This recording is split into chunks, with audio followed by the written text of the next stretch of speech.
오늘은 요셉에 관한 이야기입니다. 아브라함의 아들이 이삭, 이삭의 아들이 에서와 야곱.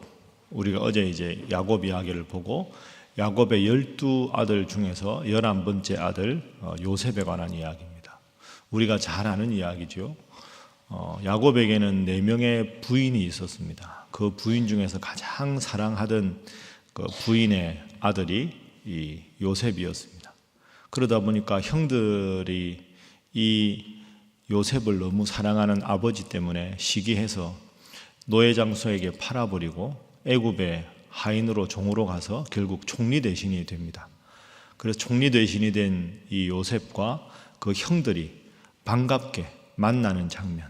그래서 이제 야곱과 모든 형제들과 그들의 가족들이 이 요셉이 총리 대신이 되었기 때문에 요셉 덕분에 애굽에 내려와서 살게 되는 그런 기사가 오늘부터 쭉 이렇게 등장하고 있습니다. 요셉은 우리가 알지만 참 훌륭한 인물입니다.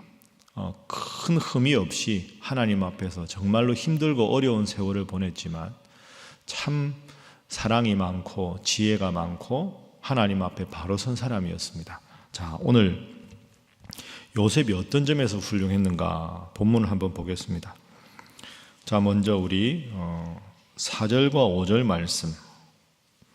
자, 이제 형들과 요셉이 만나서 요셉이 자신의 신분이 총리 되신 걸 알리는 장면입니다. 4절 5절 함께 읽습니다. 시작. 요셉이 형들에게 이르되 내게로 가까이 오소서. 그들이 가까이 가니 이르되 나는 당신들의 아우 요셉이니 당신들이 애굽의 판자라.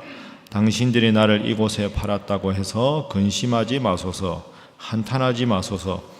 하나님이 생명을 구원하시려고 나를 당신들보다 먼저 보내셨나이다. 아멘. 자, 요셉이 이제 형들에게 자신이 총리 대신이다 하는 걸 밝히는 장면입니다. 형들이 얼마나 놀랐을까요? 형들은 노예 상인에게 이 요셉을 팔고 아버지 야곱에게는 동물이 물어 죽였다고 거짓말을 했는데, 그런데 이 죽었던 것과 같았던 동생 요셉이 총리 대신이 되었고 자신들은 이 총리 대신 앞에 양식을 구걸하는 입장에 있습니다.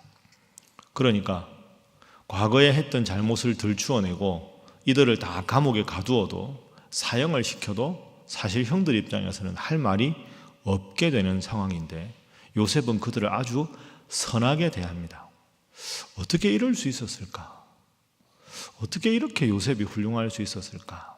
오늘 본문을 통해서 우리가 첫 번째로 배워야 할 점, 기도해야 될 제목은 범사에 하나님의 뜻을 묻게 하소서 하는 것입니다. 범사에 모든 일에 하나님의 뜻을 묻는 사람이 요셉이었습니다. 우리가 방금 읽은 말씀 보십시오.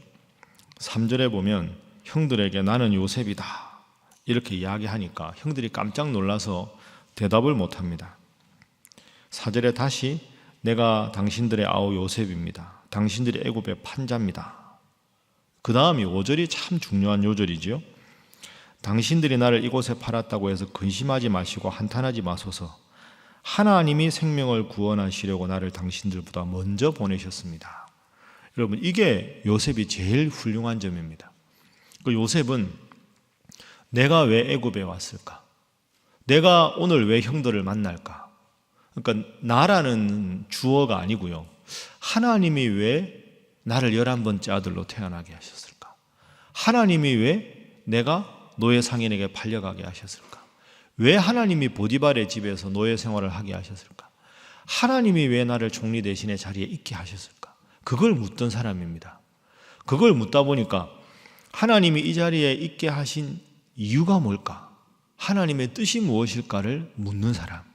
여러분 5절에 하나님이 생명을 구원하시려고 나를 당신들보다 먼저 보내셨습니다. 이 고백이 요셉이 요셉 되게 한 고백입니다.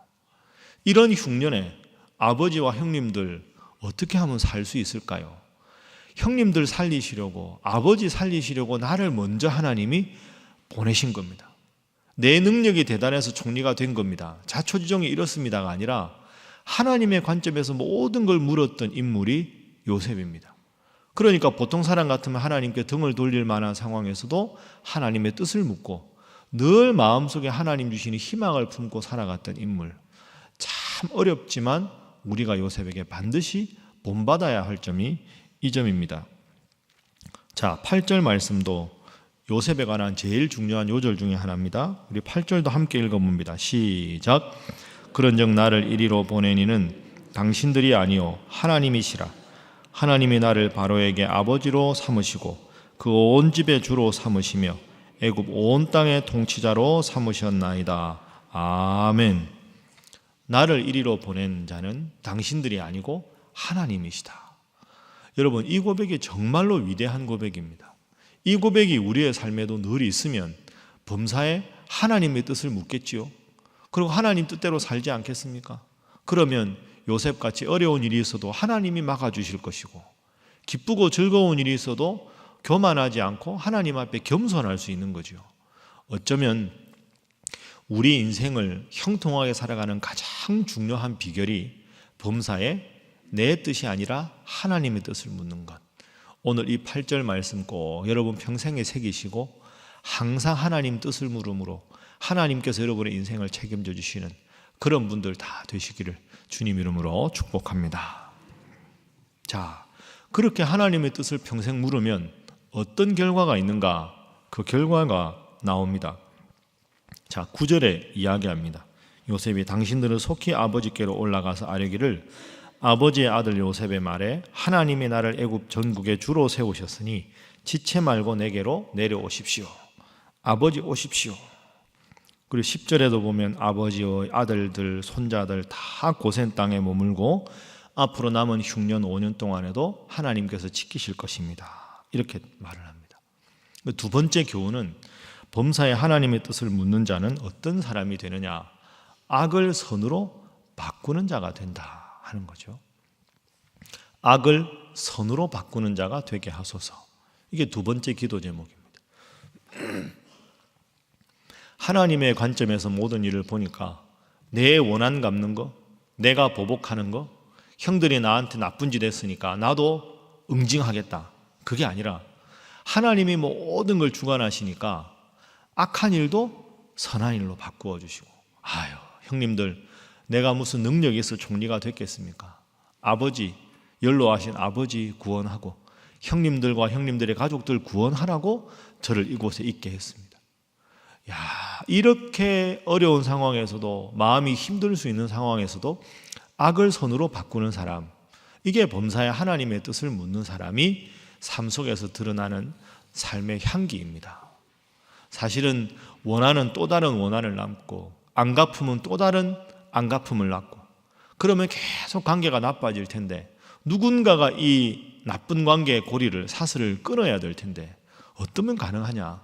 하나님의 관점에서 내 인생을 바라보고 하나님께서 이 일을 통해서 무엇을 원하시는가? 그걸 물었을 때 악을 선으로 바꾸는 이런 일이 생기는 거죠. 그래서 15절 말씀도 보십시오.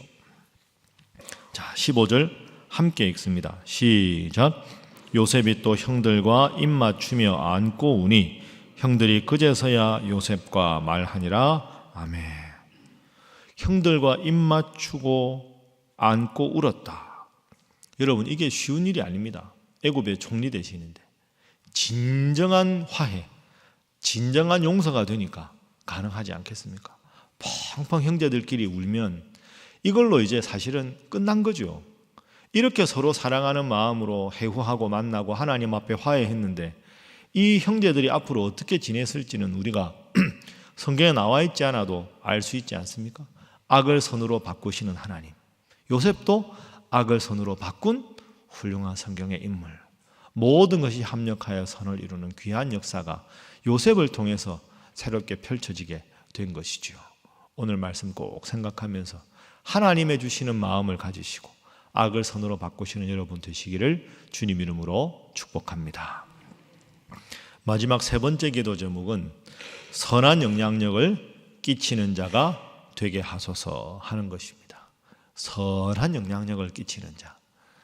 이것도 하나님의 관점에서 인생을 바라보는 사람이 할 수 있는 삶의 열매입니다. 늘 내 사심을 버리고 내 뜻을 버리고 하나님 뜻대로 살아가면 하나님이 인생을 책임져 주시지 않겠습니까?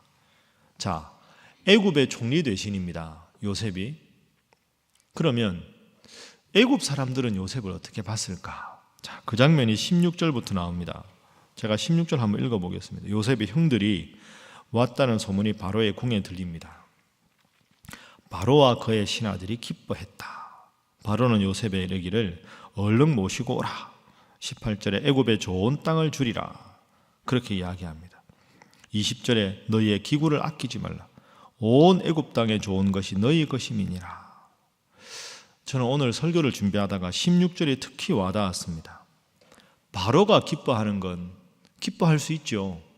그 지혜로운 애굽의 총리 대신 요셉 때문에 풍년 동안에 저장고를 많이 만들어서 흉년을 잘 겪게 된 거니까. 그 다음이 중요합니다. 그의 신하들이 기뻐했다. 여러분, 그의 신하들이 기뻐할 만 하겠습니까? 최고의 라이벌 아닙니까? 요셉은 노예였습니다. 노예. 애굽은 당시에 최강대국인데 보디발의 집에 노예로 왔던 사람이 꿈 해몽 잘해서 총리 대신에 올랐습니다. 1인지하 만인지상의 자리 아닙니까? 바로 입장에서는 똑똑한 총리가 있으니까 자기가 편하니까 바로는 기뻐할 수 있는데 바로의 신하들이 이 요셉을 기뻐하기가 쉬웠을까요? 저놈은 노예 출신이다. 어떻게 하든 깎아내리려고 하지 않았겠습니까?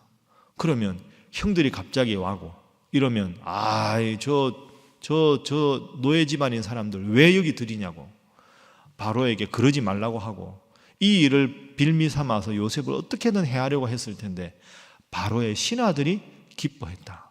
이게 요셉이 어떤 인물인지를 보여준다. 얼마나 지혜로웠으면, 얼마나 하나님께서 요셉과 함께 했으면 최대의 라이벌인 바로의 신하들조차 요셉의 형제들이 오는 걸 기뻐했을까.